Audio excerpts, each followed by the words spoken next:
Okay, hi, I'm Chris. I'll be teaching the wreath making class on Sunday at Kathleen's house, and I wanted to show you how to make your wreath form so that you can have this ready. So what I've done is I cut out two circles out of corrugated cardboard. Because I had the creases of the box, I made sure that they were not lined up, and I glued them together. And this is your basic wreath form. You can make whatever size you want. I used a rope and a pen and a marker, and I tacked the rope in the middle and drew the circle the size I wanted. So here's how you make the form. So start, Kit, would you move please? You start with your circle, and you're going to take a coat hanger, a wire hanger like this, and you want to bend this into some semblance of a circle that's going to fit around, oh crud, I made my circle too big. It's going to fit in your inner circle here. Okay, can you do it? If you're making a smaller wreath, like less than about a foot in diameter, you could get away with just one piece of cardboard. But if you're doing anything, Kit, go. Anything bigger, I would recommend at least 2 pieces, and certainly if you have any creases in there. I did check, AC Moore and Michaels do not sell wreath forms that size in cardboard.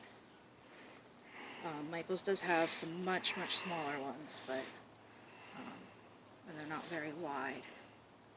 Alright, so you got that. And then what you're going to do is you're going to take the pantyhose, and this is how you'll hang your wreath, is with this hanger. You want to cut the top off of them. Pantyhose?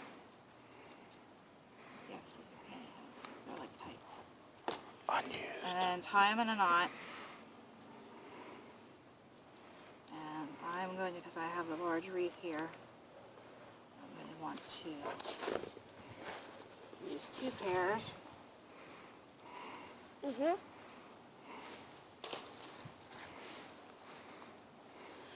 And you want to put your hanger, if it might are a hole a little bit too big because I wasn't thinking, and I do that, but you want to try to have it on the back side of your wreath.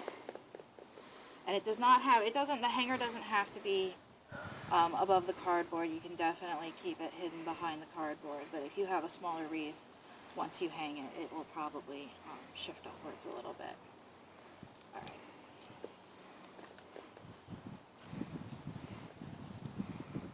So get my pantyhose ready here. Alright, and now you're going to start. You can start wherever you want, bottom, top. I'm going to start at the bottom because I'll help it hang better if my knot's down here at the bottom. And you just want to wrap the pantyhose around fairly tightly.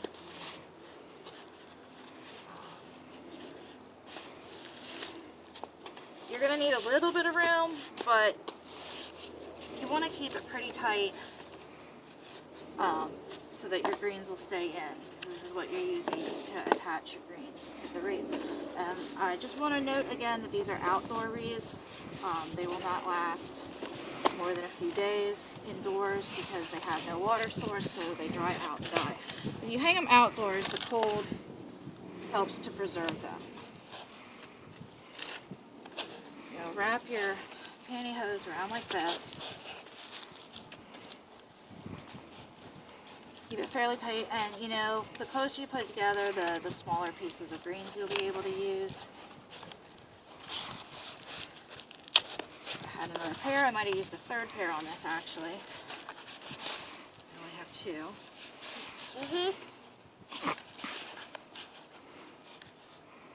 You want to wrap it around sort of in a spiral like that. Tie your knot in the back. Try to keep all your knots in the back if you can.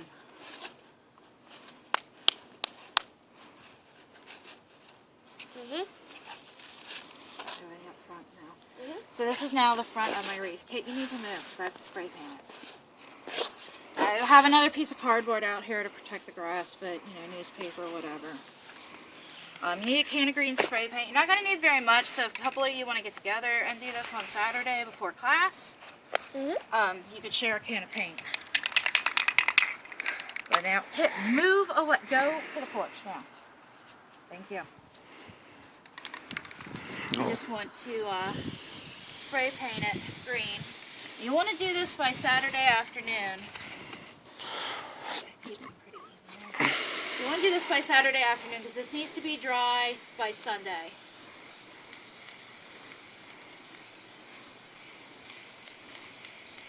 And I don't know what the weather's supposed to be like this weekend, and I'm not going to stand in the spray pit. I said porch. But you know, you probably, unless you have a garage or something you can do this in, you're going to want to do it when it's sunny out. And I apologize that I did not get this up earlier for you guys. I've had some stuff going on, and I know I promised this a while ago. But you want to get it all sprayed green, and that'll just help hide it. You want to use a dark green. You could use a darker green than this. I wouldn't go any lighter, really.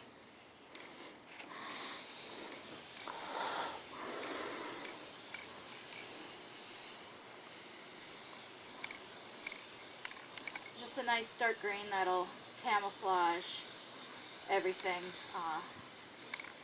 behind the actual greens. And this will, you can see my circle's not perfect.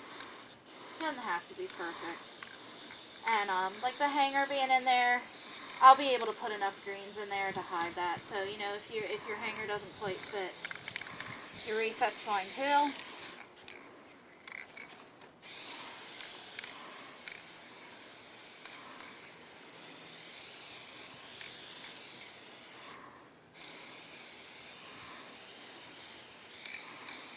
Now the wreath tested. Alright, that's pretty good. Yep. And I'm just going to let it dry. And I will see you all Sunday at Kathleen's house. Please remember to bring your wreath form, of course. You need to bring like a large armful of fresh cut greens. Remember to ask permission if you're cutting off somebody else's property. What the idea is, we're going to share, so like, you know, if I bring a couple kinds and you bring a couple kinds and, you know, everybody brings, you know, one or two kinds, and we'll have a nice mix. I have access to pine cones, and I know somebody did say they were going to bring holly, but holly is always good. So if you have holly, if you have access to holly, please bring some, especially with berries. You need to have like a gardening clippers to clip the branches. When you bring your greens, please bring bigger pieces. And let us clip off what we need rather than cutting everything real small. So bring a pair of clippers. If you don't want to get sap on your hands, or if your hands are very sensitive, you might want to wear a pair of gardening gloves. And anything you want to decorate your wreath with, like ribbons or anything like that. I think that's pretty much it. If you need an address or directions, you can email Kathleen. Personally off list, and she'll be willing to help you with that. And I will see you Sunday, I believe, at 1 o'clock. Thank you.